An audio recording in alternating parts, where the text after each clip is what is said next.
Que tal, como están? Benvidos a un novo preguntoiro. Estamos na recta final xa deste 2016 e, como sempre, por estas datas toca facer balance do que foi o goberno en Santiago durante todo este ano. Xa o fixemos nesta semana co BNG, tamén co PSOE, xa fixeron a súa valoración e hoxe imos conversar co voceiro do PP. Acompáñanos, como sempre, Agustín Hernández. Agustín, benvido. Moi boas. O certo é que xa facía vostede un balance bastante completo esta mañá nun almorzo que nos convidaba aos xornalistas. Hai que dicir que non escatimou vostede en cualificacións, en definicións do que foi o goberno de Compostela Aberta durante este ano completo. Recordamos que no 2015 foi un ano compartido precisamente polo Grupo Popular por Compostela Aberta despois desas eleccións. Falaba vostede de un goberno desilusionado, decepcionante, un timo de alcalde e de goberno, incapacidade crónica para xestionar no día a día e para ter un proxecto de cidade.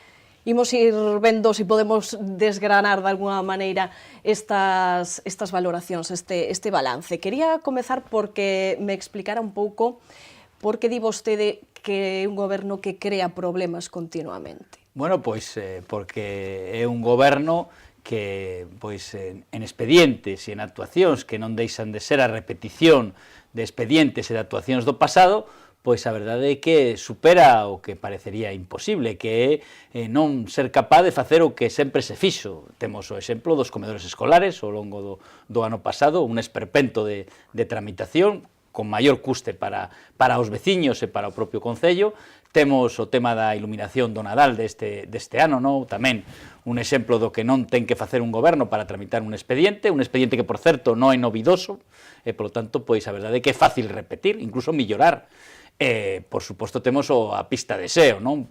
Polo tanto, é un goberno que a verdade é que o rei Midas dos problemas. Aquilo que toca, aquilo que estropea, non? É sorprendente, pero creo que é así, en definitiva, para aqueles que tiñan alguna esperanza neste goberno, pois é unha decepción. Para os que non tiñamos esperanza neste goberno, para aqueles que visualizamos o ano pasado, pois estas cuestións que pois ao longo deste ano incluso superaron as peores expectativas, pois este goberno non deixa de ser un fraude e un fiasco para a cidade.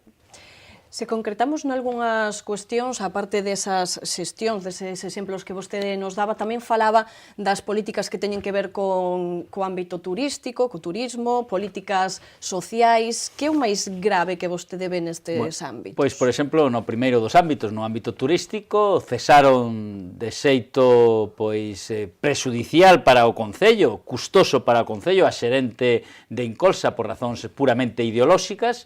Tiveron Incolsa descabezada durante moitísimo tempo, deixaron que marchara Turkish Airlines, aínda non temos ni unha soa explicación ao respecto desa cuestión. Están vivindo das rendas da mellora da situación económica, das rendas das políticas turísticas doutras administracións, como é a Administración Central e a Administración Autonómica, da mellora da situación económica a efectos do turismo interior, pero realmente a verdade é que é difícil, por non decir imposible, atopar unha iniciativa por parte do Concello na liña da millora da situación turística. Non temos aínda ese plan estratégico do turismo. O propio goberno fai unha previsión para o vindeiro ano para iniciar a súa redacción. Lembro que rematou o ano 2015, por lo tanto deberíamos de contar xa con esa ferramenta imprescindible para visualizar o que ten que ser o turismo de aquí ao Xacobeo 2021. E, polo tanto, non temos política turística. Tamén no ámbito social, a verdade é que este goberno chegou dicindo que ia mellorar ese ámbito. O alcalde mesmamente asinou un compromiso para que o orzamento social tivera un montante de 110 euros por habitante e ano. Estamos nos 80. O alcalde asinou un compromiso incluso dicindo que dimitiría se non chegara a ese ratio. Pois non temos o ratio, pero non somente non temos o orzamento, sino que ese orzamento non se executa. Eso sí, fixeron unha reformulación, reformulación ideolóxica, un tuneado da renda social que deixou aprobada o Partido Popular. O Santiago Suma foi unha innovación na xestión dos servizos sociais da nosa cidade unha verdadeira revolución. O único que fixeron foi cambiar o nome, Santiago Suma por Compostela máis, nin en eso foron, digamos, orixinais, puesto que prácticamente é o mesmo, nos tiñamos o Santiago Suma, eles oficialmente contan co Compostela máis, pero na realidade non tramitaron ni un só expediente a data de hoxe. A execución orzamentaria nese ámbito é absolutamente lamentable e a cidade está pois mantendo exactamente os mesmos problemas que tiña ao longo do ano 2015. Temos o tema das persoas en risco de exclusión que están na nosa zona bella, incluso desgraciadamente temos que lamentar o falecemento dunha desas persoas. Eu a verdade é que pois fago a seguinte reflexión: que acontecería se gobernara o Partido Popular e tivéramos esa desgraciada morte gobernando o Partido Popular? Seguro que habería moita xente protestando na rúa, pero que é o que acontece? Que agora eses que protestaban na rúa cando gobernaba o Partido Popular están nos despachos de Raxoi e obviamente non protestan contra eles mesmos. O que buscan, tentan buscar culpables alleos á súa xestión, culpan a Valedora do Pobo, culpan a Xunta de Galicia. Nada é problema do Concello, pero a verdade é que o Concello está ausente dos problemas da cidade. Creen que vostedes neste caso dende a oposición, todos os grupos da oposición neste sentido, polo que vostede di que antes igual se vían máis esas protestas na rúa, fala vostede que agora esa xente está en Raxoi, creen que dende a oposición están sendo máis correctos do que... Bueno, a verdade é que eu o que penso é que precisamente Compostela Aberta, parte dos seus militantes, das persoas que están neste momento no Concello, pois eran as mesmas persoas que de algún xeito lideraban esas protestas. Eles estaban nesa, digamos, protesta na rúa, agora están na xestión e agora xustifican o que non son capaces de facer. Eu a verdade é que teño claro que nestes momentos os problemas dos desafiuzamentos están como estaban no pasado. É certo que a Xunta de Galicia, a Administración Central, arbitrou medidas para evitar os efectos dese problema, pero o que está claro é que agora non temos protestas na rúa. Parece que xa non temos desafiuzamentos. Por qué? Porque aqueles que estaban na cabeza das manifestacións agora non están na rúa, están nos despachos. Agora amosan pois unha absoluta incapacidade para xestionar a cidade, pero eso sí, parece que agora os problemas xa non existen. Sin embargo, lóxicamente, siguen existindo. Facía vostede tamén fincapé para xustificar de alguna maneira esa afirmación dese timo de goberno do que vostede fala, mencionaba certos compromisos no programa electoral de Compostela Aberta que o seu xuizo pois, non se están a cumprir, como, por exemplo, a transparencia, a idea de asumir o Concello certos servizos, o que falamos, a municipalización, tamén a importancia dos acordos plenarios. Pois sí, a verdade é que, bueno, temos cifras que acreditan que Compostela Aberta está facendo xustamente o contrario do que dixo que ia facer. No caso das municipalizacións, non soamente non foron capaces de facer ni unha soa municipalización, o único que fixeron foi en 18 meses crear unha comisión, pois, sin embargo, 17 contratos foron prorrogados, 8,8 millóns de euros prorrogados, por exemplo, todo o tema do transporte público que está a significar pois, un sobrecuste para o propio Concello. No tema da transparencia xa é o colmo, non publican os contratos menores, non publican os convenios, non informan, pois fixeron un procedimento para pois incorporar os directores de área e toda a cidade coñecía cales eran as persoas que ian a ocupar esas prazas, polo tanto, pois a verdade é que non practican esa transparencia da que tanto falaban cando estaban na oposición. No tema dos plenos xa é pois o colmo. É certo, nos acordos plenarios hai moita coincidencia, hai moitos acordos que son aprobados por unanimidade. O 90% das proposicións e mocións que presentou o Partido Popular ao longo deste ano, máis de 40 foron aprobadas por unanimidade, pero logo despois pois non levan a efecto os acordos, dicen que non son vinculantes e, polo tanto, desprezan totalmente ese pleno, a pesares de que dixeron que ian a pois revitalizar o protagonismo político do pleno, posto que non deixa de ser a representación popular de todos os veciños e de todas as veciñas. Por lo tanto, é curioso, non? Por iso nos creemos que Compostela Aberta, e especialmente o señor Noriega, é un timo para a cidade, porque dixeron que ian facer unha serie de cuestións, dixeron que iban a practicar unha política e a realidade é que a cidade está paralizada e eles fan xustamente o contrario do que dixeron que ian facer. Nas súas palabras tamén podíamos detectar de alguna maneira que achaca gran responsabilidade do funcionamento do goberno ao alcalde, a cabeza máis visible, a Martiño Noriega. Bueno, é que creo que aquí temos que lembrar o que aconteceu no ano 2015. Apareceu un novo movimento social, político, co obxectivo de afastar o Partido Popular, a vella política da Casa do Concello. En medio dese proceso apareceu, digamos, a figura salvadora dese movimento político, o señor Noriega, o home con experiencia, o alcalde de Teo. É certo que Teo non é Santiago, pero tiña experiencia na xestión, e a verdade é que creo que para todos foi unha sorpresa que o señor Noriega non era tal perfil. O señor Noriega non tiña a experiencia, non é capaz de liderar o equipo. En estes momentos a verdade é que semella ser un alcalde desilusionado, un alcalde esgotado, un alcalde en definitiva triste.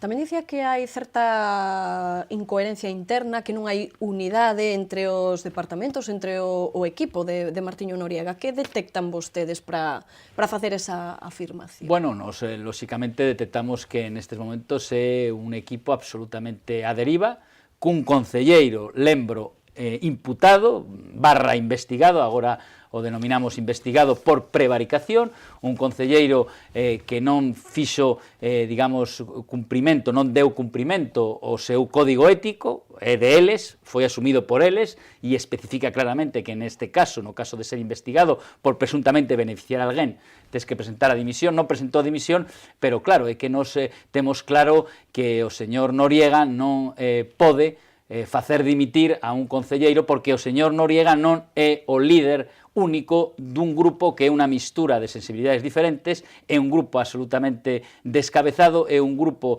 desequilibrado. Hai concelleiros que asumen moitísimas competencias, moitas máis das que calquera persoa é capaz de desenvolver, e hai outros que incluso están absolutamente alleos ao día a día e a vida cotiá do concello. En definitiva, por iso consideramos que este é un goberno descabezado, é un goberno de zombis que únicamente están tentando arranxar os problemas sobrevidos e non son capaces nin de planificar ni de artellar unha política que permita mellorar a cidade.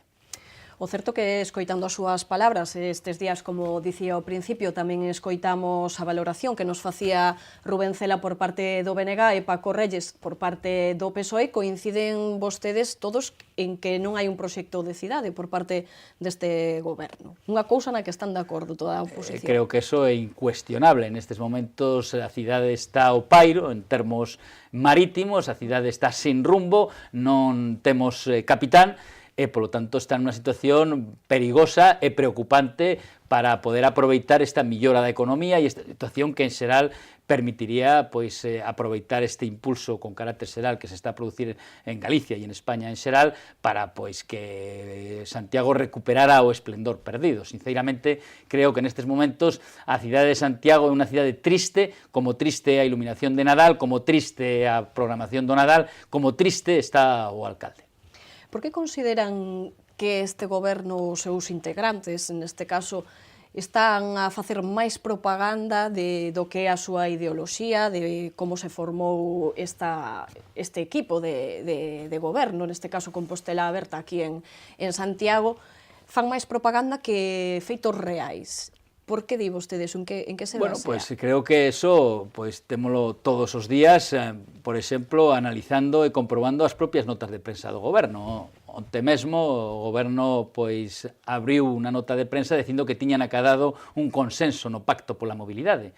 Non houbo pacto pola mobilidade, non houbo consenso, non houbo votación, por non houbo ni un número de persoas que din a nota de prensa de Compostela Aberta, non? Por tanto, eso amosa unha forma de trasladar as cuestións absolutamente e diametralmente oposta a como aconteceron os feitos, non? En definitiva, estamos ante un goberno de persoas que estaban na rúa, que estaban na loita, que estaban nas plataformas, pero que cando chegan ao goberno non son capaces de organizar, non son capaces de planificar, non son capaces de tramitar, non son capaces de liderar o tecido administrativo do Concello e, polo tanto, amosan a súa peor cara ao respecto do que debería ser a xestión municipal.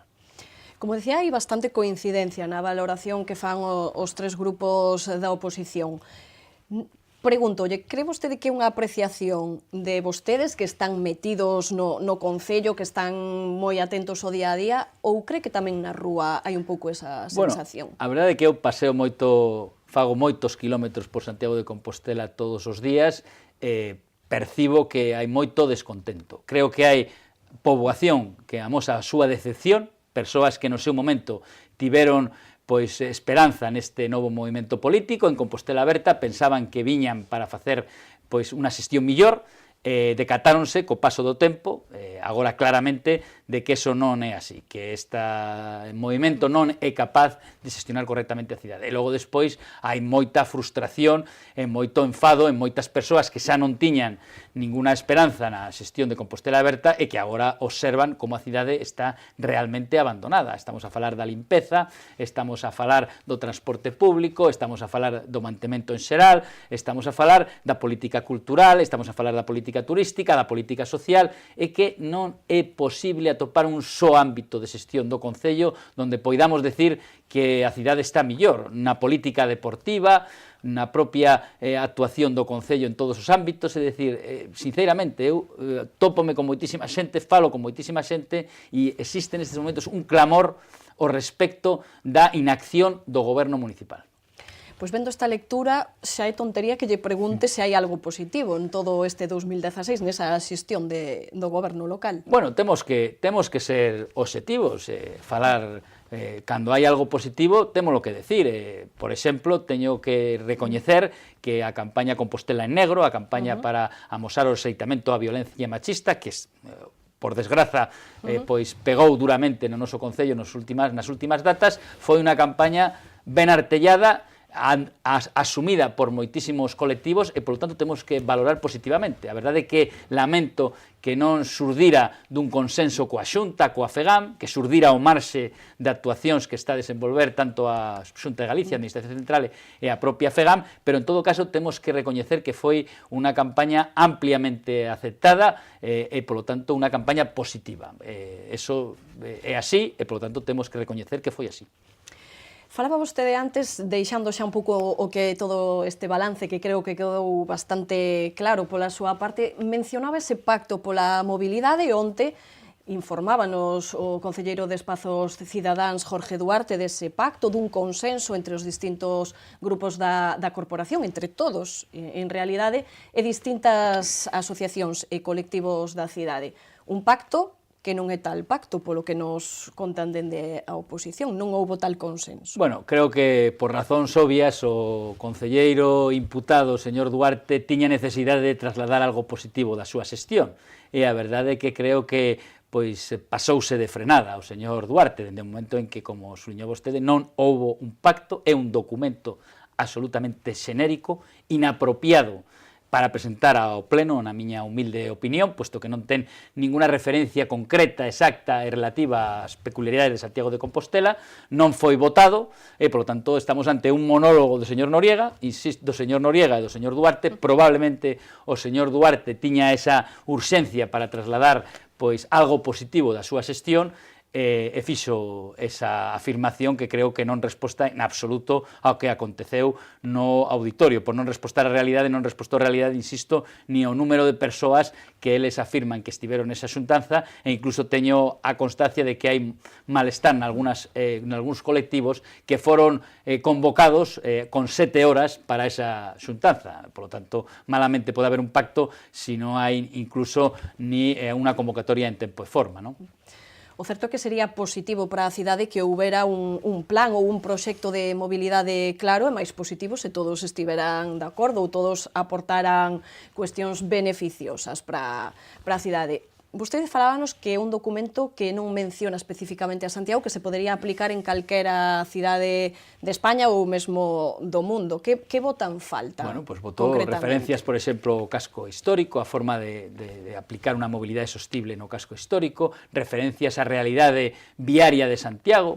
Creo que Santiago ten un nivel de vías arteriais aceptable, positivo. Creo que Santiago non ten, a diferencia de outras cidades, un problema clarísimo nos accesos, salvo puntos concretos, como pode ser a saída de San Lázaro da AP9, polo tanto, pois, debería de facerse un documento concreto, específico para Santiago. Este documento está cheo de vaguedades, cheo de afirmacións incluso perigosas, non sei como o Concello pode influir na xestión dos aparcamentos privados, dos edificios privados, non sei que o que significa que o goberno aplique unha política tarifaria e tributaria aos usuarios da rede viaria municipal, non sei se o que pretende o goberno é cobrar aqueles que acuden a Santiago a traballar todos os días, de que forma, en que medida, con que intensidade. Por tanto, é un documento pois, de intencións, un documento que fala, por exemplo, do transporte público, cando o goberno que ten que facer é planificar o transporte público, posto que o contrato do transporte público está prorrogado. En estes momentos é a peor situación do mundo. A empresa de transporte non ten un soporte legal dende o momento en que caducou xa o contrato anterior. Por tanto, o goberno teria que estar traballando no novo modelo, nos novos autobuses, por exemplo. O goberno deixou sin efecto ese expediente que nos tiñamos iniciado para renovar 11 buses e poder contar con material móvil millor. E, polo tanto, a verdade é que é insisto, é un documento que podería aplicarse a Alcalá de Henares, a Göteborg, a Estocolmo, a Berlín, a Madrid ou a Barcelona. Pero non ten, digamos, a peculiaridade ou análise propio do que sería Santiago de Compostela. Por certo que no tema do transporte, no que a circulación, e sobre todo a empresa municipal de transporte que Tusa, pois teñen aí un papel importante porque está pendente de se finalmente se chega a esa municipalización. Tusa vai xogar aí, supónse, un papel determinante, non? Pues sí, cal tamén... Nos, de feito, aprobamos a ampliación da actividade de Tusa no Consello de Administración, puesto que podemos concordar co goberno en que é posible que Tusa poida xestionar agora e o guindastre, pero, lóxicamente, eso ten que ser definido nesa comisión que foi creada xustamente nesta semana, comezará os seus traballos. Sorprende que o goberno xa teña o resultado final dese traballo. Lóxicamente, esa comisión ten que definir que vai ser máis eficaz, máis eficiente, máis barato e millor para os veciños e para as veciñas a xestión a través de Tusa. Cando teñamos ese informe claro e confeccionado, lóxicamente, o Grupo Municipal Popular posicionarase no pleno sempre pois baixo a expectativa e baixo a condición de que nos creemos que ese proceso debe de garantir o mantemento dos postos de traballo das persoas que ata o de agora prestan o seu servizo na empresa da grúa e da hora, posto que nestes momentos existen serias dúbidas ao respecto do mantemento dos postos de traballo. Nos, lóxicamente, creemos que eso debe priorizar calquera outra consideración. Efectivamente, referíame eu a ese proceso de municipalización do servizo da hora e do guindastre, que non sei se o deixei claro antes na pregunta. Rematamos falando dos orzamentos, porque tamén a finais de ano pois é unha cuestión que está á orde do día. Recibían estes días ese borrador do documento que elaborou Compostela Aberta para os orzamentos de 2017. Non sei se o teñen xa profundamente analizado. É verdade que falaban vostedes de que faltan papéis, faltan documentación que é precisa para que o valoren correctamente. Pero non sei cal é a posición que vai tomar agora o PP. A posición, lóxicamente, surdirá dunha análise minucioso. Lóxicamente, non podemos facer ese análise dende o momento en que non contamos, por exemplo, coas bases de execución, co orzamento do auditorio, que aínda está por confeccionar, cos informes económicos financeiros, co informe de intervención. Por lo tanto, temos que analizar se é certo, por exemplo, o que afirmou a concelleira de que van disminuir as subvencións nominativas, cuestións que non reclamamos o ano pasado, lembro, se é certo, como suliña a concelleira, que de 22 solicitudes, 22 propostas dos grupos da oposición foron incluídas no orzamento. A verdade é que de 22 únicamente 3 do Partido Popular. Nos, lóxicamente, imos a comprobar se iso é así, polo tanto, imos a analizar tamén as diferentes partidas, a súa dotación, a xustificación, ao importe montante, as diferentes subvencións nominativas, e a partir diso, lóxicamente, analizaremos o documento e tomaremos unha posición sempre baixo a premisa de votar en función do que consideramos millor para Santiago de Compostela. Non imos a facer o que dá a sensación que están a facer outros grupos, como o BNG, refírome en caso concreto, que está utilizando Santiago de Compostela como moeda de cambio con outras cidades, e refírome concretamente á cidade de Pontevedra, non? Ten vostede eso claro, porque é unha cuestión que tamén está... É verdade que teño clarísimo que o BNG está facendo un paripé, un teatro, unha película ao respecto dos orzamentos, pero que o seu posicionamento non vai respostar o interese exclusivo de Compostela, vai respostar o interese exclusivo da agrupación política Bloque Nacionalista Galego a nivel de Galicia. Bueno, hai que aclarar que en Pontevedra se houbo ese acordo entre BNG e a Marea. Sí, en Pontevedra, grazas a digamos, o apoio imprescindible da Marea, o señor Lores aprobou os orzamentos, polo tanto, non teño a máis mínima dúbida de que o señor Cela poderá falar o que queira, pero o señor Cela fará o que lle diga a señora Pontón. De todas maneiras, é certo que o BNG, antes deste borrador, xa tiña entregado unha batería de achegas, de propostas, que están incluídas, moitas delas, segundo a concelleira María Rozas, bastante, segundo Rubén Cela, non é suficiente o contido, o que se achega finalmente a eses orzamentos por parte do BNG. Vostedes non fixeron esa aportación de momento. En todo caso, Compostela Aberta e o BNG é a cerimonia en termos de natureza do cortexo nupcial, non? É dicir, un ten que decir que incluiu todo, o outro ten que decir que aínda resta, todo está pactado, todo está maquillado, e a partir do día que voten, pois, lóxicamente, o BNG apoiará e aprobaránse os orzamentos, se é que o Partido Socialista tamén pois fai o que fixo o ano pasado, que foi absterse para permitir que o señor Noriega teña os seus orzamentos, non? Bueno, pois estaremos moi pendentes de como evolucionen estes orzamentos, porque seguro que aínda nos van dar moito que falar. Agustín, como sempre, moitísimas grazas por acompañarnos, desexarlle unha boa despedida deste 2016, que xa nos falta nada, 2 días, e unha boa entrada no 2017. Bueno, agardemos que o 2017 sexa mellor para todos, obviamente. Graciñas, e a vostedes tamén agradecerlles que estiveran connosco nun novo preguntoiro. Mañá volvemos cunha nova entrevista.